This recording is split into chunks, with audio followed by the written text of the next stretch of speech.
aliran sungai-sungai Bogowonto, Brogo, Elo, dan Bengawan Solo di Jawa Tengah. Keberadaan kerajaan ini dapat diketahui dari prasasti Cangkal. Prasasti berangkat tahun 732 Masehi ini menyebutkan bahwa kerajaan itu pada awalnya dipimpin oleh Sana. Setelah kematiannya, tampuk kekuasaan dipegang oleh keponakannya, Sanjaya. Pada masa pemerintahan Sri Maharaja Rakai Panangkaran, berdiri pula sebuah dinasti baru di Jawa Tengah, yaitu dinasti Sailendra yang beragama Buddha. Perkembangan kekuasaan dinasti tersebut di bagian selatan Jawa Tengah menggeser kedudukan dinasti Sanjaya yang beragam Hindu hingga di bagian tengah Jawa Tengah.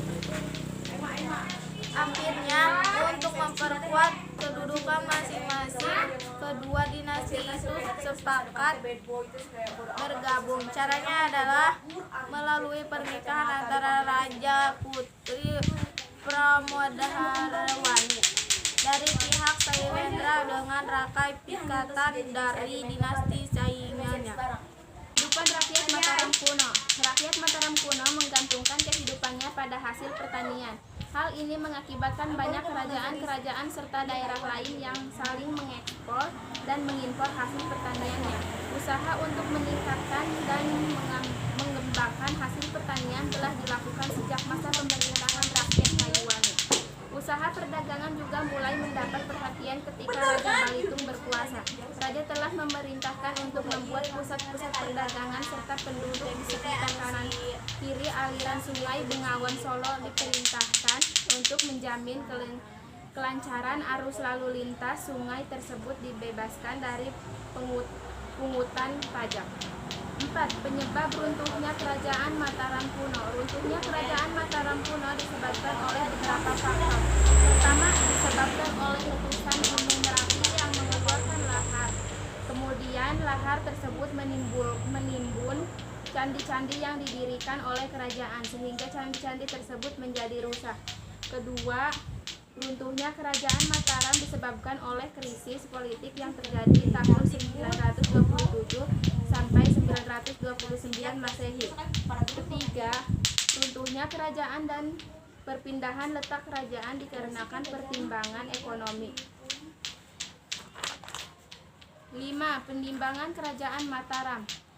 Candi Sewu terletak di kawasan sekitar Candi Prambanan, tempatnya di Desa Bugisan, Kecamatan Prambanan, Kabupaten Klaten, Jawa Tengah. Candi Arjuna terletak di Kompleks Percandian Arjuna, tempatnya di dataran tinggi Dieng, Kabupaten Banjarnegara, Jawa Tengah. Candi Bima terletak di Desa Dieng Kulon, Kecamatan Batur, Kabupaten Banjarnegara, Jawa Tengah. Candi Borobudur, candi peninggalan kerajaan Mataram lama yang satu ini sudah terkenal ke seluruh penjuru dunia sebagai candi Buddha terbesar yang pernah ada. Candi Mendut merupakan candi peninggalan agama Buddha yang diperkirakan dibangun sejak Mataram berada di bawah kepemimpinan Raja Indra dari dinasti Sailendra. Candi Pawon jika Mendut dan Pawon dilihat dari atas, ketiganya terletak di satu garis lurus.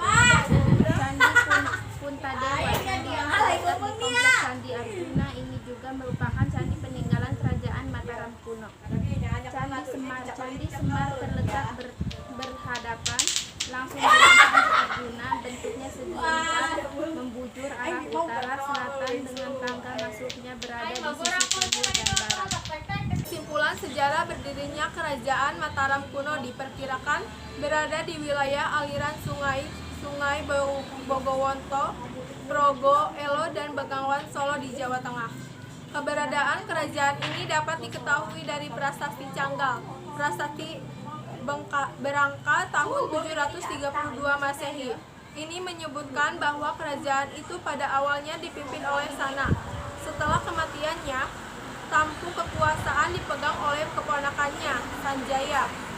Pada masa pemerintahan Sri Maharaja Rakai Panangkaran, berdiri pula sebuah dinasti baru di Jawa Tengah, yaitu dinasti Sailendra yang beragama Brahmabudha. Perkembangan kekuasaan dinasti tersebut di bagian selatan Jawa Tengah menggeser kependudukan dinasti Sanjaya yang beragama Hindu hingga ke bagian tengah Jawa Tengah. Akhirnya, untuk memperkuat kedudukan masing-masing, kedua dinasti itu sepakat bergabung. Caranya adalah melalui pernikahan antara Raja Putri Pramodarwani dari pihak Syailendra dengan Rakai Pikatan dari dinasti saingannya.